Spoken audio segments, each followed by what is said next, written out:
I would say the court was pretty meaningful to me, I guess, because we brought everybody together.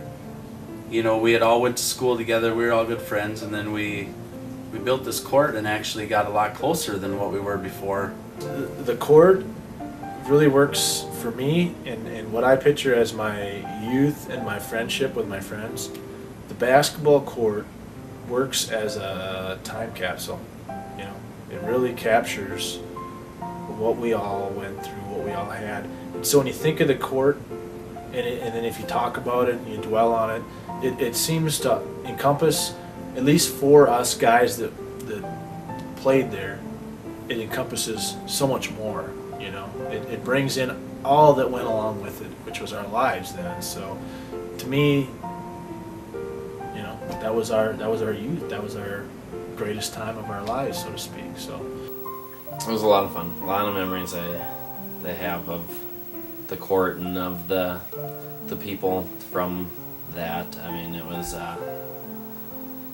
you know, with just having moved here from Colorado, you know, it was kind of you know, kind of being brought into the group, and that was kind of what everyone did, and you know, it was a lot of fun, and obviously, you know, it was lasting friendships that, you know, you carry through. So I mean, it was more than just the game. It was kind of bringing everyone together. I really think it made me a better person. A person like being confident, speaking my opinion, being a better basketball player, and being a better person, being a friend, to go out there and be with those 8 guys, so to say, or 6 guys, and be out there and share the memories that we have, because it's 10 years now and we still talk about the court. a lot of good times, a lot of fun times, a lot of times laughing, a lot of times competing out on the court. Just a lot of great overall memories of the experience.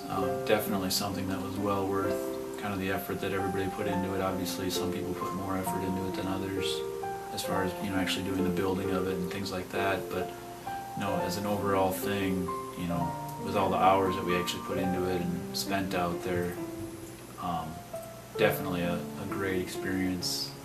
Definitely something memorable to be a part of.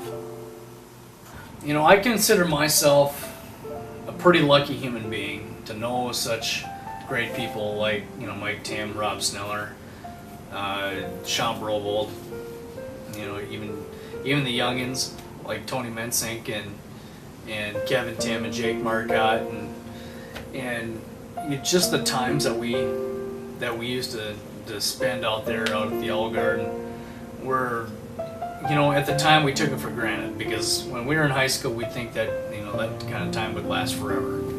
But obviously it doesn't. We all move on. I mean, we're all pushing 30 years old right now. And you think about it, you know, well, why am I, as a director of this project, why am I doing this? Well, there's a lot of reasons, but I think the main reason is that we formed such a strong bond, you know, at the actual court itself.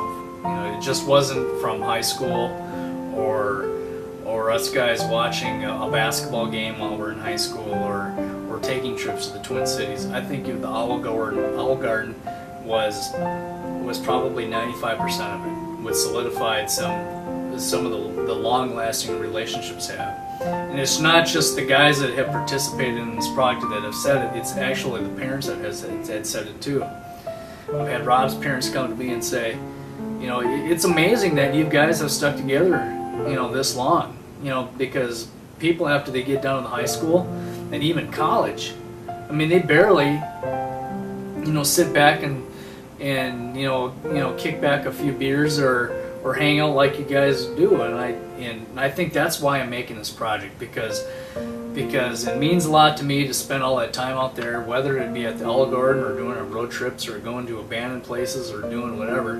You know, it kind of solidifies all of us as kind of a group, and I'm not embarrassed by it whatsoever. You know, I'm not gonna sit here and make excuses if somebody comes up to me and says, "Oh, you're still hanging out with high school friends?" You know, yeah. I mean, these are my guys, and these are my gals, and these are the people that make me, you know, who I am. And that's the main reason why I'm making this project is that this was such a great time in my life. You know, I think we're so lucky that Mike had the resource to have a video camera to come out and start taping, and we got all this great footage.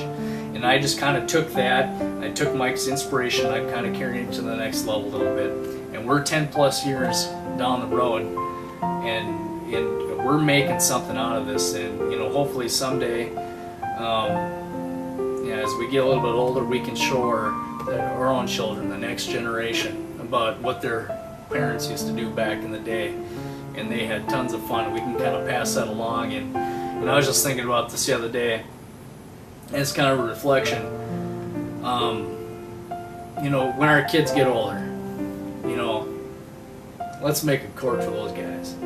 Let's say you got to have the fun like we did. You know, maybe they don't have a strong aptitude in basketball.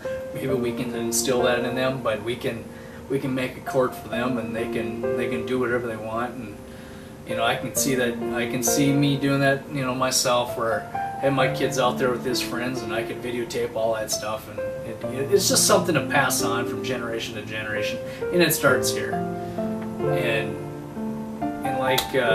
like somebody said, whatever we've got on this videotape will last a lifetime, and it does. And that's the whole point of doing this project. And it all started with the Olive Garden. And I gotta thank Rob Steller for coming up with such a great idea with taking this and deciding to come up with the court and giving me the idea to do this 10 plus years down the road. And that's just what makes it all so special.